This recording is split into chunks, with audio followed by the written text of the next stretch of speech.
Chapter 17 Baby of Mine.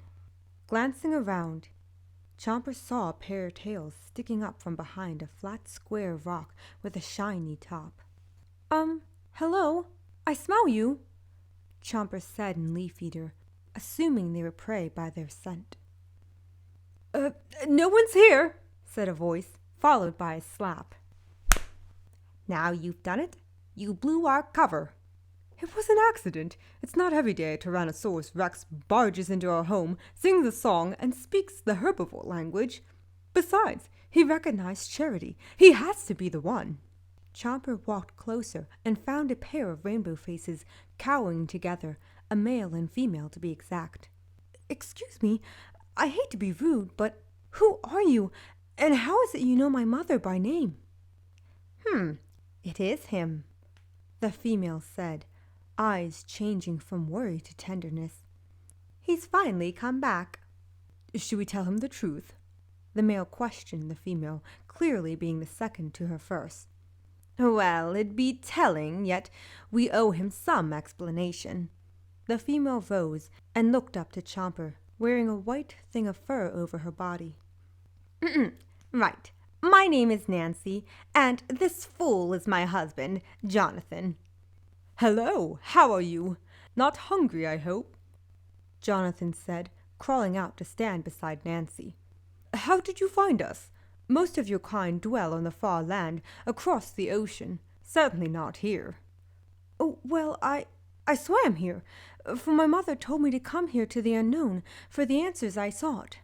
Chomper studied the pair, finding they were very odd, Nancy having a set of round things placed on her nose, while Jonathan held a square thing and stick-like item in his right hand. What exactly are you two doing in such a strange home, and wearing those odd things? Well, if you saw our real forms, you'd have a stroke and die, Nancy said, fixing the circular objects on her nose.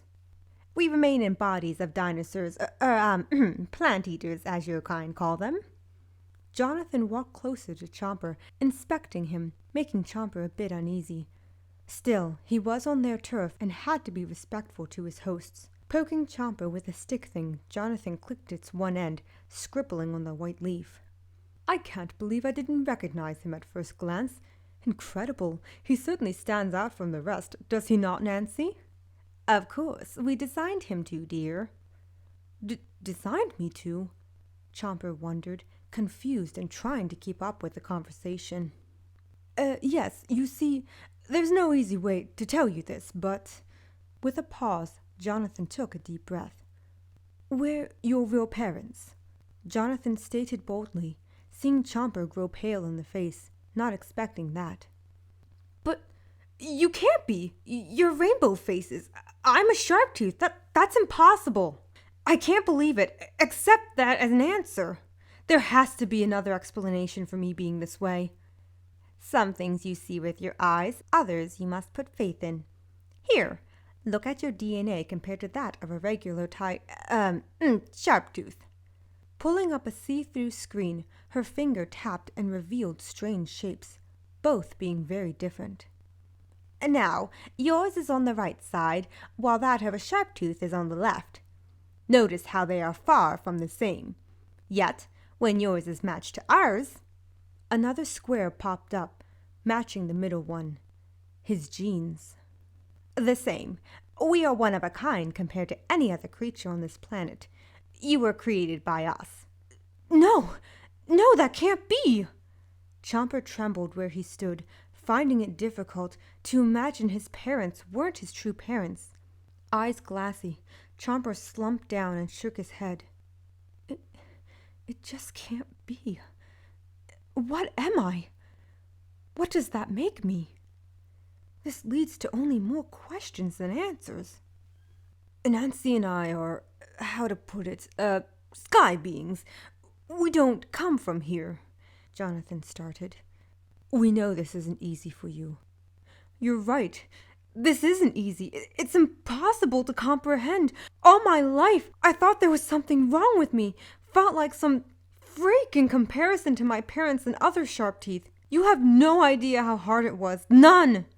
Chomper yelled, tears running down his face. The only time I ever felt normal, like I belonged, was when I met her, Ruby. This was a waste of time. I wish I'd never come here. It's better wondering than knowing the truth. Ruby was right all along, just as she always is. Just as Chomper was about to leave, he heard Nancy hum, recognizing the tune from when he was a hatchling, always assuming that Charity was the one who created it for him, knowing now that it came from someone else. Baby mine, don't you cry.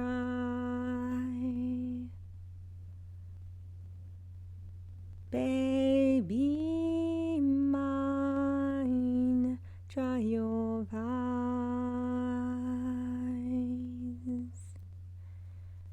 Rest your head close to my heart, never to part, baby of mine.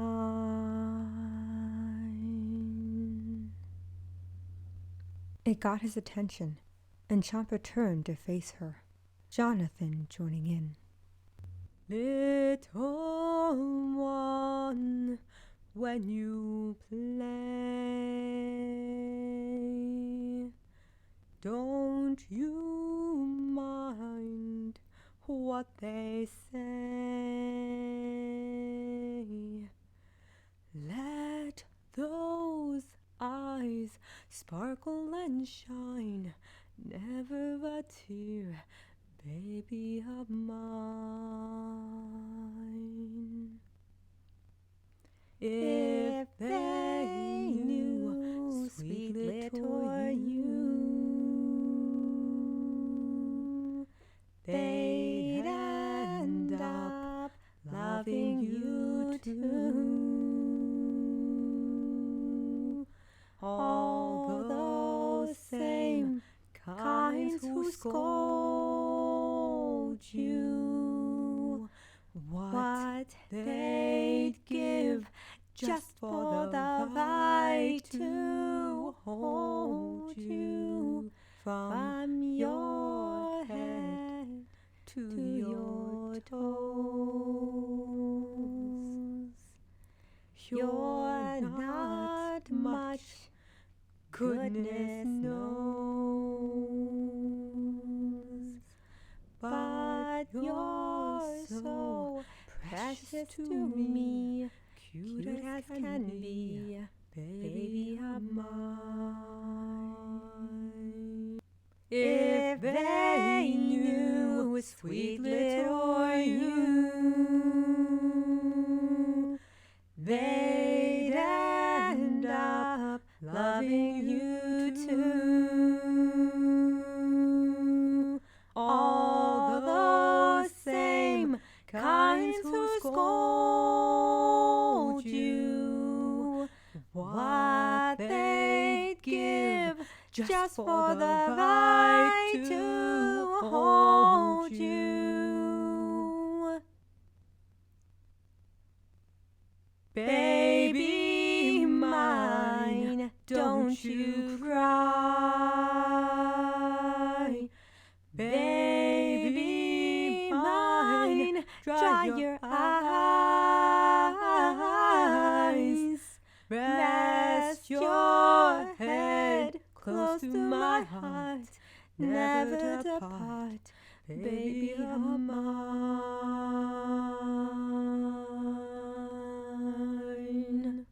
It was moving, to say the least.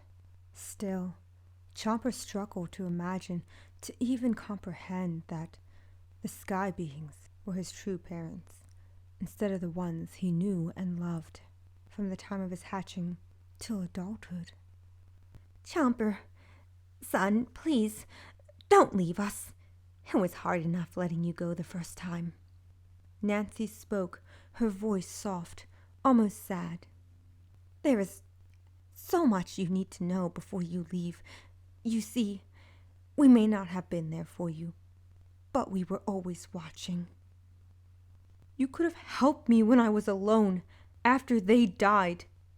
True, but we had to go back to our real home. To our own kind. We couldn't take you there. It'd be too risky. If the higher-ranking sky beings knew you were created on our voyage, they'd be very displeased. All of our research, everything would be put on the line. Nancy slowly went to his side, placing a hand and feeling him pull away. There is much we should have done differently. But you had to find us on your own. Learn the truth on your own terms, not ours. Nancy drew up something Chomper never expected to see. A moving image. One of his mother. She was younger and beautiful, yet sad that her eggs rotted in the nest. Watch, and you'll understand. Chomper heard Charity's voice and was drawn to sit and watch. It was hard to understand how all the strange stuff happened. Yet one thing was clear. Charity longed to be a mother.